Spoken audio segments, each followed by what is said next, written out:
ចាប់ផ្ដើមលេខសម្រស់មកបណ្ដើឲ្យបងប្អូនក៏លេខមើលជាមួយនឹងខ្ញុំទាំងអស់គ្នាយើងឃើញថាសពនភាពនៃការឡើងគំនូររបស់ទូអត្តរិករស្មីផ្កាយព្រឹកបងប្រុសដែលជាជាងគំនូរពិតជាមានស្នាដៃល្អពិតប្រកបមែនបងប្អូនថែមទាំងមានការច្នៃប្រឌិតទៅទៀតក៏លេខទៅមើលដើមឈើណាបងប្អូនមានការច្នៃប្រឌិតងាកចេញជាកតុយហង្សនៃកន្ទុយនៃកន្សែងទូសំសួនស្អាតប្លែកមែនតើ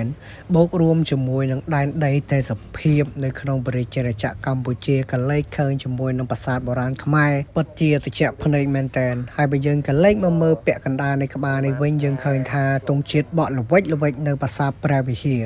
ហើយក៏លេខឃើញប្រាសាទព្រះវិហារគឺមានការឈឺចាប់មែនតើបងប្អូនសម្រាប់ចៅសៀមដែលមានការវាយប្រហារមកលើប្រាសាទដូនតាខ្មែរមួយនេះសង្ឃឹមថាបងប្អូនយើងនឹងដកជាប់នៅក្នុងកៅអៅបេះដូងទឹកដៃរបស់បងប្រុសស្អាតណាស់បងប្អូនណាបាទមួយច្បាស់មានទេពកោសល្យសម្រាប់នៃការផ្គត់ផ្គង់នៃការគូរគំនូរមួយនេះស្អាតប្លែកតែម្ដងបងប្អូនសម្រាប់ចិត្តបងប្អូនយល់យ៉ាងណាដែរជួយខមមិនម្នាក់មួយផងដើម្បីខ្ញុំបានដឹងអរគុណច្រើន